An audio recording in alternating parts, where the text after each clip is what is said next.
Welcome back. By now we've talked about many types of fuels, including glucose, fatty acids, and ketone bodies. Hopefully you'll now be ready for most pathway questions, but you might see a question in step 1 which asks which fuel source is used in certain types of exercise, fasted state, fed state, or during starvation. So let's create a figure that can give you an idea of which fuel sources are used during exercise and how long those fuel sources last. In the first few seconds of exercise, stored ATP, creatine phosphate, and anaerobic glycolysis are used to provide energy. After a few seconds, the stored ATP becomes depleted, and anaerobic and aerobic metabolism begins. Once the body realizes that this exercise will continue, the body will ramp up aerobic metabolism.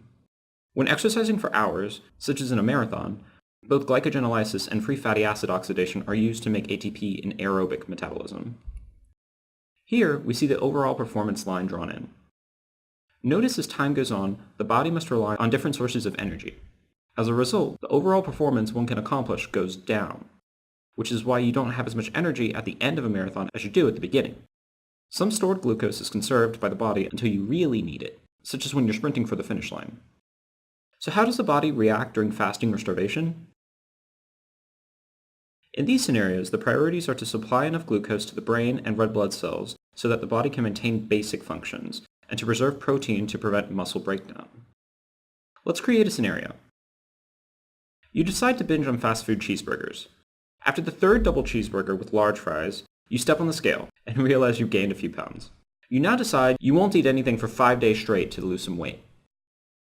In the fed state, immediately after eating those cheeseburgers, insulin is used to stimulate the storage of lipids, proteins, and glucose into cells. Assuming plenty of oxygen is also available, both glycolysis and aerobic respiration can occur. After a few hours, the body will enter a temporary fasting period. Between meals, our body will start producing glucagon. What does glucagon do? Glucagon causes the body to use fuel reserves to maintain bodily functions. Hepatic glycogenolysis is the main way the body refuels after fasting between meals. This is supplemented by gluconeogenesis and fatty acid metabolism. Unfortunately, glycogen stores only last about 1 day, and this is assuming that you're not being physically active while fasting. So please, don't try to run a marathon when you're fasting.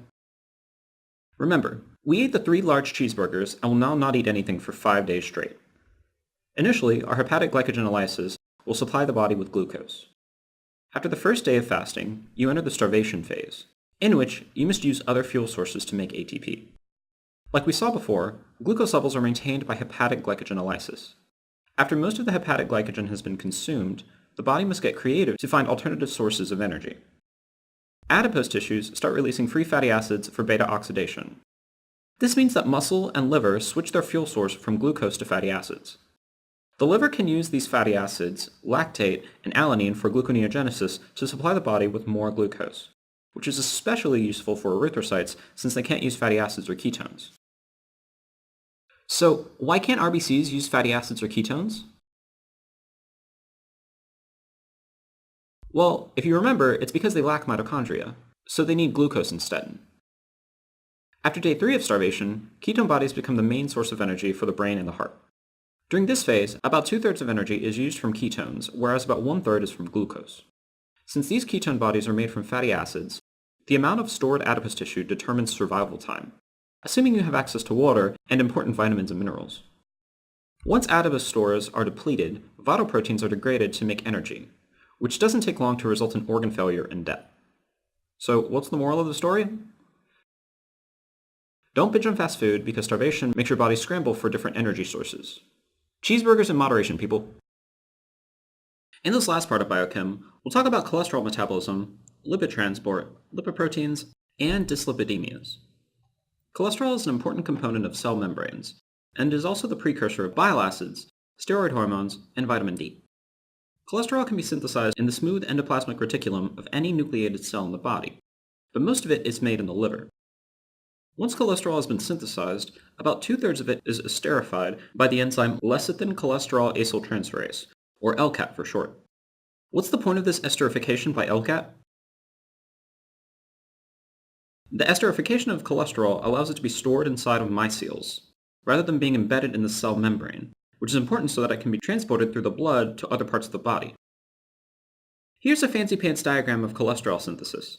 The diminishing returns to memorizing this are nuts, so unless you're on your third pass or beyond, try to focus on the important points that we'll discuss now. Okay, now, acetyl-CoA is used to make HMG-CoA, which can be used to synthesize either ketone bodies or cholesterol. The important enzyme HMG-CoA reductase, which converts HMG-CoA into mevalonate, is the rate-limiting step in cholesterol synthesis, and therefore is a good target to regulate cholesterol production. Statin drugs, such as atorvastatin, competitively and reversibly inhibit this rate-limiting enzyme, HMG-CoA reductase. If you inhibit HMG-CoA reductase, you decrease cholesterol levels by decreasing the cholesterol synthesis pathway. The boards love this enzyme, so please make sure you commit it to memory. Now, let's spend some time on a concept that might be a little bit tougher, lipid metabolism. We'll explore this graph in more detail in a bit, but for now, let's look at the big picture. We'll start with some basic concepts. Because fat and cholesterol are hydrophobic and don't dissolve in the blood, lipids require carrier molecules to enter and move throughout circulation.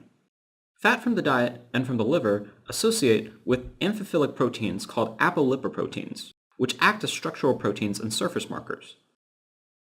Together with other lipids, including cholesterol, cholesterol esters, triglycerides, and phospholipids, the apolipoproteins form lipoproteins. What are the different lipoproteins that we'll need to cover? These include VLDL, IDL, LDL, and HDL. I'll get to those in a second, but first, let's start with some easier enzymes.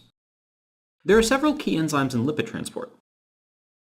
Pancreatic lipase degrades dietary triglycerides in the small intestine. Specifically, it cleaves triglycerides at positions 1 and 3, giving rise to free fatty acids and a monoacylglycerol. Here, we see a triglyceride that meets pancreatic lipase in the lumen of the small intestine, which degrades it into long hydrocarbon tails, which are free fatty acids. These can then enter enterocytes and reesterify into a triglyceride that can be exported in a chylomicron at the basolateral surface.